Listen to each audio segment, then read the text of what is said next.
बहुत बहुत बधाई देता हूं। लेकिन इस 250 सत्रों के दरमियान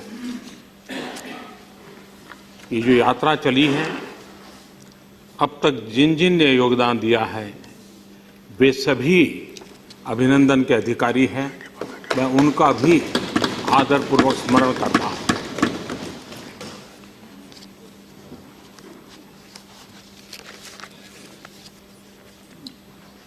सभापति जी, आप जब बहुत ही आर्टिकुलेट वे में दो अलग अलग घटनाओं को जोड़ करके अभी प्रस्तुत कर रहे थे, मुझे जरूर लगता है कि देश में जो लोग लेखन के शौकीन हैं वे जरूर इस पर अब गौर करेंगे, लिखेंगे कि ये 250 सत्र ये अपने आप में समय व्यतीत हुआ ऐसा नहीं है, एक विचार यात्रा भी रही है। जैसा आपने कहा कि कभी एक बिल ऐसा आया था तो जाते जाते उसी के बिल्कुल अलग सा नया बिल इस प्रकार से आया। समय बदलता गया, परिस्थितियां बदलती गई और इस सदन ने बदली हुई परिस्थितियों को आत्मसात करते हुए अपने को ढालने का प्रयास किया। मैं समझता हूं ये बहुत बड़ी चीज है और इसके लिए सदन के सभी सदस्य जिन्होंने तब तक काम किया वो बधाई के पात्र हैं। वरना किसी को लग सकता है भाई 20 साल पहले मैंने तो ये स्टैंड लिया था, अब मैं क्या स्टैंड कैसे बदल सकता हूं। लेकिन आपने जिस प्रकार से आर्टिकुलेट करके इस बात को प्रस्तुत किया वे हमारी विचार यात्रा का प्रतिबिंब है, भारत की विकास यात्रा का प्रतिबिंब है और वैश्विक परिवेश में भारत किस प्रकार से नई नई बातों को लीड करने का सामर्थ्य रखता है उसका उसमें प्रतिबिंब है। और ये काम इस सदन से हुआ है, इसलिए सदन अपने आप में गौरव अनुभव करता है। मेरे लिए सौभाग्य का विषय है कि आज इस महत्वपूर्ण अवसर का साक्षी बनने का और इसमें शरीक होने का मुझे अवसर मिला है। ये साफ कह सकते हैं हम कि कभी चर्चा चल रही थी संविधान निर्माताओं के बीच में कि सदन एक हो या दो हो, लेकिन अनुभव कहता है कि संविधान निर्माताओं ने जो व्यवस्था दी वो कितनी उपयुक्त रही है और कितना बढ़िया कंट्रीब्यूशन किया है। अगर निचला सदन जमीन से जुड़ा हुआ है तो उपला सदन दूर तक देख सकता है और इस प्रकार से भारत की विकास यात्रा में निचले सदन से जमीन से जुड़ी हुई तत्कालीन चीजों का अगर प्रतिबिंब व्यक्त होता है तो यहां बैठे हुए महानुभावों से, क्योंकि ऊपर है, ऊपर वाला जरा दूर का देख सकता है, तो दूर की दृष्टि का भी अनुभव इन दोनों का कॉम्बिनेशन इन हमारे दोनों सदनों से हमको देखने को मिलता है। इस सदन ने कई ऐतिहासिक पल देखे हैं, इतिहास बनाया भी है और बनते हुए इतिहास को देखा भी है और जरूरत पड़ने पर उस इतिहास को मोड़ने में भी इस सदन ने बहुत बड़ी सफलता पाई है। उसी प्रकार से इस देश के गणमान्य दिग्गज महापुरुषों ने इस सदन का नेतृत्व किया है, इस सदन में सहभागिता की है और इसके कारण हमारे देश की इस विकास यात्रा को और आजादी के बाद के बहुत सी चीजें गढ़नी थी। अब तो 50-60 साल के बाद बहुत सी चीजें शेप ले लिया है, लेकिन वो शुरुआत काल में फियर ऑफ अननोन से हमें गुजरना पड़ता था। उस समय जिस मैच्योरिटी के साथ सबने नेतृत्व किया है, दिया है, ये अपने आप में बहुत बड़ी बात है। आदरणीय सभापति जी, ये सदन की बड़ी विशेषता है और दो पहलू खास हैं। एक तो उसका स्थायित्व, परमानेंट कहें या इटर्नल कहें, और दूसरा है विविधता, डाइवर्सिटी। स्थायित्व तो इसलिए है, इटर्नल इसलिए है कि लोकसभा तो भंग होती है, इसका जन्म हुआ अब तक कभी इसको न भंग हुई है न भंग होना है। यानी ये इटर्नल है। लोग आएंगे जाएंगे, लेकिन ये व्यवस्था इटर्नल रहती है। ये अपनी उसकी एक विशेषता है। और दूसरा है विविधता, क्योंकि यहाँ राज्यों का प्रतिनिधित्व प्राथमिकता है। एक प्रकार से भारत के फेडरल स्ट्रक्चर की आत्मा यहाँ पर हर पल हमें प्रेरित करती है। भारत की विविधता, भारत की अनेकता के एकता के जो सूत्र है, उसकी सबसे बड़ी ताकत इस सदन में नजर आती है और वो समय समय पर ये रिफ्लेक्ट भी होती रहती है। उसी प्रकार से उन विविधताओं के साथ हम जब आगे बढ़ते हैं, तब इस सदन का एक और लाभ भी है कि हर किसी के लिए चुनावी अखाड़ा पार करना बहुत सरल नहीं होता है, लेकिन देश हित में उनकी उपयोगिता कम नहीं होती है। उनका अनुभव, उनका सामर्थ्य उतना ही मूल्यवान होता है। तो ये एक ऐसी जगह है कि जहां इस प्रकार के सामर्थ्यवान महानुभाव, भिन्न भिन्न क्षेत्रों के अनुभवी लोग, उनका लाभ देश के राजनीतिक जीवन को, देश के नीति निर्धारण के अंदर उनका बहुत बड़ा लाभ मिलता है और समय समय में मिला है। वैज्ञानिक हो, खेल जगत के लोग हो, कला जगत के लोग हो, कलम के धनी हो, ऐसे अनेक महानुभावों का लाभ, जिनके लिए चुनावी अखाड़े से निकल करके आना बहुत मुश्किल होता है। लेकिन इस व्यवस्था के कारण हमारी बौद्धिक संपदा का भी एक रिचनेस हमें इससे प्राप्त हुई है। और इन 250 सत्रों में, और मैं मानता हूं इसका सबसे बड़ा उदाहरण बाबा साहब आम्बेडकर स्वयं है, क्योंकि किसी न किसी कारण से उनको लोकसभा में पहुंचने नहीं दिया गया, लेकिन यही तो राज्यसभा थी जहां बाबा साहब आम्बेडकर के कारण देश को बहुत लाभ मिला।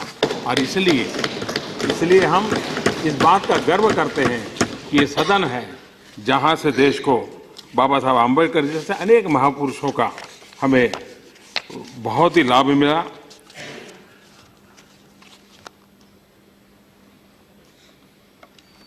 ये भी देखा गया है कि एक लंबा कालखंड ऐसा था कि जहां विपक्ष जैसा कुछ खास नहीं था, विरोध भाव भी बहुत कम था।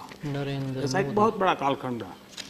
और उस समय जो शासन व्यवस्था में जो लोग बैठे थे, उनको वो सौभाग्य रहा कि उनको इसका बहुत बड़ा सौभाग्य भी मिला, जो आज नहीं। आज डगर डगर पर संघर्ष रहते हैं, डगर डगर पर विरोध भाव व्यक्त रहता है।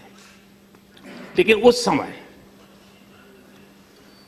जबकि विरोध पक्ष न के बराबर था, इस सदन में ऐसे बहुत ही अनुभव और विद्वान लोग बैठे थे कि उन्होंने शासन व्यवस्था में कभी भी निरंकुशता नहीं आने दी। शासन में बैठे हुए लोगों को सही दिशा में जाने के लिए प्रेरित करने के कठोर काम इसी सदन में हुए हैं। ये यानी कितनी बड़ी सेवा हुई है, इसका हम गर्व कर सकते हैं और ये हम सब के लिए स्मरणीय है। आदरणीय सभापति जी, हमारे प्रथम उपराष्ट्रपति जी डॉक्टर सर्वपल्ली राधाकृष्णन जी ने इस सदन के संबंध में जो बात कही थी, मैं उसको आपके सामने प्रस्तुत करना चाहूंगा। डॉक्टर राधाकृष्णन जी ने कहा था, इसी चेयर पर बैठ करके उन्होंने कहा था, और वो आज भी उतना ही उपयुक्त है। और आप प्रणब मुखर्जी, आदरणीय प्रणब मुखर्जी के बात को उल्लेख करते हो, या आप स्वयं अपना दर्द व्यक्त करते हो, ये सारी बातें उसमें है। और उस समय राधाकृष्णन जी ने कहा था, हमारे विचार, हमारा व्यवहार और हमारी सोच, हमारे विचार, हमारा व्यवहार और हमारी सोच ही दो सदनों वाली हमारी संसदीय प्रणाली के औचित्य को साबित करेगी, संविधान का हिस्सा बनी इस द्विसदनीय व्यवस्था की परीक्षा हमारे कामों से होगी। हम पहली बार अपनी संसदीय प्रणाली में 2 सदनों की शुरुआत कर रहे हैं। हमारी कोशिश होनी चाहिए कि हम अपनी सोच, सामर्थ्य और समझ से देश को इस व्यवस्था का औचित्य साबित करें। 250 सत्र की यात्रा के बाद, अनुभव का इतना संपुट होने के बाद वर्तमान की और आने वाली पीढ़ियों की दायित्व तो और बढ़ जाता है कि डॉक्टर राधाकृष्णन जी ने जो अपेक्षा की थी, कहीं हम उससे नीचे तो नहीं जा रहे हैं। क्या हम उन अपेक्षाओं को पूरा कर रहे हैं, या बदलते हुए युग में हम उन अपेक्षाओं को भी और अच्छा वैल्यू एडिशन कर रहे हैं?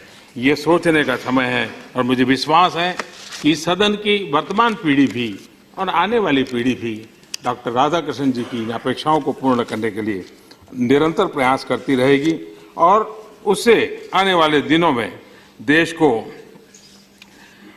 अगर जैसा अभी आदरणीय सभापति जी ने कहा, अगर हम पिछले 250 सत्रों की विवेचना करें तो कई महत्वपूर्ण ऐतिहासिक बिल यहाँ पास हुए हैं जो एक प्रकार से देश के कानून बने, देश के जीवन को चलाने का आधार बने हैं। और मैं भी पिछले अगर 5 साल का हिसाब किताब देखूं तो मेरे लिए बड़े सौभाग्य की बात है कि ऐसी अनेक महत्वपूर्ण घटनाओं का साक्षी बनने का अवसर मुझे भी मिला है। विद्वत्तापूर्ण हर एक किसी के विचार सुनने का मुझे सौभाग्य मिला है और कई बातों को नई सिरे से देखने का अवसर इसी सदन से मिला है और इसके लिए मैं खुद लाभान्वित हुआ हूं और मैं सबका आभारी भी हूं। और ये अगर हम चीज़ों को सीखे समझे तो बहुत कुछ मिलता है और वो मैंने यहाँ अनुभव किया है। तो मेरे लिए आप सबके बीच कभी कभी आकर के सुनने का मौका मिलता है, वो अपने आप में एक सौभाग्य है। अगर हम पिछले 5 साल के तौर देखें, यही सदन है जिसने 3 तलाक का कानून होगा कि नहीं होगा, हर एक को लगता था यहीं पर अटक जाएगा, लेकिन इसी सदन की मैच्योरिटी है कि उसने एक बहुत बड़ा महत्वपूर्ण विमेन एम्पावरमेंट का काम इसी सदन में किया। हमारे देश में आरक्षण के विरोध करके हर पल संघर्ष के बीज बोए गए हैं। उसमें से तनाव पैदा करने के भरसक प्रयास भी किए गए हैं, लेकिन ये गर्व की बात है कि इसी सदन ने सामान्य वर्ग के गरीब परिवार का 10% आरक्षण का निर्णय किया, लेकिन देश में कहीं तनाव नहीं हुआ, विरोध भाव पैदा नहीं हुआ, सहमति का भाव बना। ये भी इसी सदन के कारण संभव हुआ है। इसी प्रकार से हम जानते हैं जीएसटी लंबे अरसे से जो को भी शासन में जिसकी जिम्मेवारी है, हर एक ने मेहनत की। कमियां है नहीं है, सुधरनी चाहिए नहीं सुधरनी चाहिए, ये सारी भी डिबेट चलती रहेगी, लेकिन 1 नेशन 1 टैक्स सिस्टम की ओर इसी सदन ने सर्वसम्मति बना करके देश को दिशा देने का काम किया है और उसी के कारण एक नए विश्वास के साथ विश्व में हम अपनी बात रख पा रहे हैं। देश की एकता और अखंडता इसी सदन में 1964 में जो वादे किए गए थे कि 1 साल के भीतर भीतर इस काम को कर दिया जाएगा, जो नहीं हो पाया था, वो धारा 370 और 35A इसी सदन और देश को दिशा देने का काम इस सदन ने पहले किया, बाद में लोकसभा ने किया है। और इसलिए ये सदन अपने आप में देश की एकता अखंडता के लिए इतने महत्वपूर्ण निर्णय के अंदर इतनी जो भूमिका अदा की है, वो अपने आप में, और ये भी एक विशेषता है इस सदन इस बात के लिए, जिस बात को भी याद करेगा कि संविधान के अंदर धारा 370 आई, उसको इंट्रोड्यूस करने वाले मिस्टर एन गोपालास्वामी, वो इस सदन के पहले नेता थे, फर्स्ट लीडर थे वो, तो उन्होंने इसको रखा था और इसी सदन ने उसको निकालने का काम भी बड़े गौरव के साथ करके वो एक घटना अब इतिहास बन चुकी है, लेकिन यहीं पर हुआ है। हमारा संविधान निर्माताओं ने हम लोगों को जो दायित्व दिया है, हमारी प्राथमिकता है कल्याणकारी राज्य, लेकिन उसके साथ एक जिम्मेवारी है राज्यों का कल्याण। यानी भारत है सच हम कल्याणकारी राज्य के रूप में काम करें, लेकिन एट द सेम टाइम हम लोगों का दायित्व है राज्यों का भी कल्याण। और ये दोनों मिलकर के, राज्य और केंद्र मिलकर के ही देश को आगे बढ़ा सकते हैं। और उस काम को करने में इस सदन ने, क्योंकि ये राज्य का रिप्रेजेंटेशन पूरी ताकत के साथ करते हैं, बहुत बड़ी भूमिका निभाई है। और हमारी संवैधानिक संस्थाओं को ताकत देने का भी हमने काम किया है। हमारा संघीय ढांचा हमारा देश के विकास के लिए सबसे अहम शर्त है और राज्य और केंद्र सरकारें मिलकर के काम करें तभी प्रगति संभव होती है। राज्यसभा इस बात को सुनिश्चित करती है कि देश में केंद्र और राज्य सरकारें प्रतिद्वंदी नहीं है, लेकिन हम प्रतिभागी बनकर के, सहभागी बनकर के देश को आगे ले जाने का काम करते हैं। यहाँ जिन विचारों का आदान प्रदान होता है, उसका जो अर्क है, जो यहाँ के प्रतिनिधि अपने राज्य में ले जाते हैं, अपने राज्य की सरकारों को बताते हैं, राज्य की सरकारों को उसके साथ जुड़ने के लिए प्रेरित करने का काम जाने अनजाने भी सतर्क रूप में भी करने की आवश्यकता होती है। देश का विकास और राज्यों का विकास ये दो अलग चीजें नहीं है। राज्य के विकास के बिना देश का विकास संभव नहीं है, और देश के विकास का नक्शा राज्य के विकास के विपरीत होगा तो भी राज्य विकास नहीं कर पाएंगे। और इस बातों को ये सदन सबसे ज्यादा प्रतिबिंबित करता है, जीवंतता के साथ प्रतिबिंबित करता है। बहुत ही नीतियां केंद्र सरकार बनाती है, उस नीतियों में राज्यों की अपेक्षाएं, राज्यों की स्थिति, राज्यों का अनुभव, राज्यों की रोजमर्रा की दिक्कतें, उन बातों को सरकार की नीति निर्धारण में बहुत ही सटीक तरीके से कोई ला सकता है तो ये सदन ला सकता है, इस सदन के सदस्य ला सकते हैं। और उसका लाभ फेडरल स्ट्रक्चर को भी मिलता है। भारत सरकार और राज्य सरकार मिलकर के देश को आगे, सब काम एक साथ होने वाले नहीं हैं। कुछ काम इस 5 साल होंगे तो कुछ काम अगले 5 साल होंगे, लेकिन दिशा तय होती है और वो काम यहां से हो रहा है, ये अपने आप में। आदरणीय सभापति जी, 2003 में जब इस सदन के 200 साल हुए थे, तब भी एक समारंभ हुआ था और तब भी सरकार एनडीए की थी और अटल बिहारी वाजपेयी जी प्रधानमंत्री थे। तो उस 200 में सत्र के समय जो आदरणीय अटल जी का जो भाषण था बड़ा इंटरेस्टिंग था। उनकी बात करने का अपना एक लहजा था। उन्होंने कहा था कि हमारे संसदीय लोकतंत्र की शक्ति बढ़ाने के लिए सेकंड चैम्बर मौजूद है, और उन्होंने ये भी चेतावनी दी थी कि सेकंड हाउस को कोई सेकेंडरी हाउस बनाने की गलती न करें। ये चेतावनी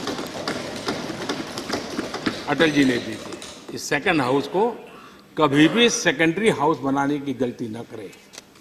अटल जी की उन बात को जब मैं पढ़ रहा था तो मुझे भी लगा कि कुछ को इसको आज के संबंध में कुछ नए तरीके से अगर प्रस्तुत करना है तो मैं कहूंगा कि राज्यसभा सेकंड हाउस है, सेकेंडरी हाउस कभी भी नहीं है, और भारत के विकास के लिए इसे सपोर्टिव हाउस बने रहना चाहिए।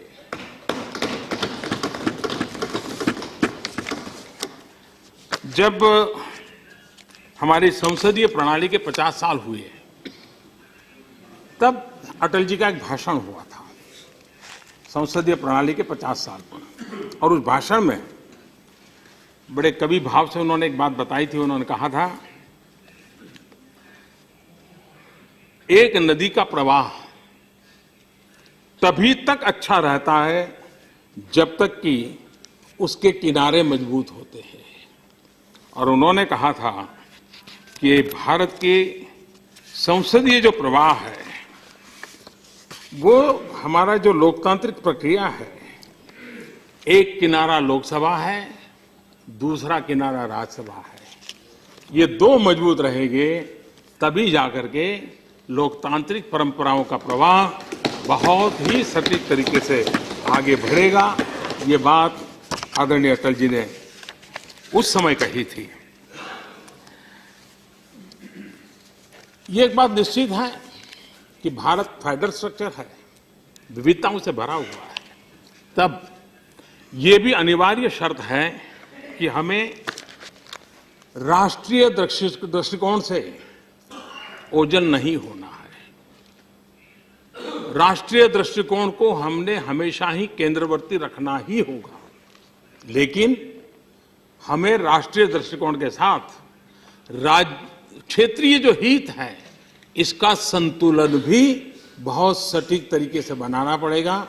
तभी जाकर के हम उस भाव को, उस संतुलन के द्वारा आगे बढ़ा पाएंगे। और ये काम सबसे अच्छे ढंग से कहीं हो सकता है तो इस सदन में हो सकता है, यहाँ के माननीय सदस्यों के द्वारा हो सकता है। और मुझे विश्वास है कि वो काम करने में हम निरंतर प्रयासरत हैं। राज्यसभा एक प्रकार से चेक एंड बैलेंस का विचार उसके मूल सिद्धांतों के लिए बहुत ही महत्वपूर्ण है, लेकिन चेकिंग और क्लॉगिंग, इसके बीच अंतर बनाए रखना बहुत आवश्यक होता है। बैलेंस एंड ब्लॉकिंग, इसके बीच भी हमें बैलेंस बनाए रखना बहुत आवश्यक होता है। एक प्रकार से हमारे अनेक महानुभाव ये बात बार बार कहते हैं कि भाई सदन चर्चा के लिए होना चाहिए, संवाद के लिए होना चाहिए, विचार विमर्श के लिए होना चाहिए। तीखे से तीखे स्वर में विवाद हो, कोई उससे नुकसान होने वाला नहीं है, लेकिन आवश्यक है कि रुकावटों के बजाय हम संवाद का रास्ता चुने। मैं आज, हो सकता है मैं जिनका उल्लेख कर रहा हूं इसके सिवाय भी लोग होंगे, लेकिन मैं दो दलों का आज मैं उल्लेख करना चाहूंगा, एक एनसीपी और दूसरा बीजेडी। और किसी का नाम छूट जाए तो मुझे क्षमा करना, लेकिन मैं दो का उल्लेख कर रहा हूं। इन दोनों दलों की विशेषता देखिए, उन्होंने खुद ने डिसिप्लिन तय किया है कि हम वेल में नहीं जाएंगे। और मैं देख रहा हूं एक बार भी उन्होंने, एक भी सदस्य ने नियम को तोड़ा नहीं है। हम सभी राजनीतिक दलों को सीखना होगा, इंक्लूडिंग माय पार्टी, हम सबको सीखना होगा कि ये नियम का पालन करने के बावजूद भी न एनसीपी की राजनीतिक विकास यात्रा को कोई रुकावट आई है, न बीजेडी की राजनीतिक विकास यात्रा को रुकावट आई है। मतलब वेल में न जाकर के भी लोगों के दिल जीत सकते हैं, लोगों का विश्वास जीत सकते हैं ये। और इसलिए मैं समझता हूं इंक्लूडिंग ट्रेजरी बेंच, हम लोगों ने ऐसी जो उच्च परंपराएं निर्माण जिन्होंने की है, उनका कोई राजनीतिक नुकसान नहीं हुआ है। क्यों न हम उनसे कुछ सीखें, हमारे सामने मौजूद है। और मैं चाहूंगा कि हम भी वहां बैठे थे तो हमने भी वो काम किया है। और इसलिए मैं इस सारे सदन के लिए कह रहा हूं कि हम एनसीपी बीजेडी दोनों ने जो ये बहुत उत्तम तरीके से इन चीज को डिसिप्लिन फॉलो किया, ये कभी न कभी इसकी चर्चा भी होनी चाहिए, उनका धन्यवाद करना चाहिए। और मैं मानता हूं आज जब 250 सत्र कर रहे हैं तो ऐसे उत्तम जो घटना है उसका जिक्र होना चाहिए और लोगों के ध्यान में लानी चाहिए। मुझे विश्वास है कि सदन की गरिमा की दिशा में जो भी आवश्यक है उसको करने में सभी सदस्य अपनी भूमिका अदा करते रहते हैं। आपकी वेदना व्यथा प्रकट होती रहती है।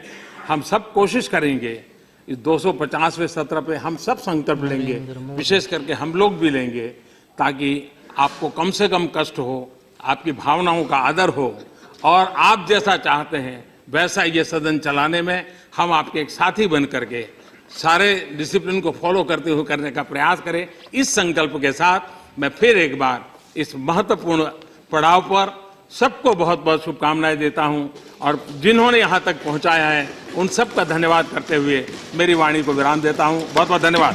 धन्यवाद जी प्रधानमंत्री।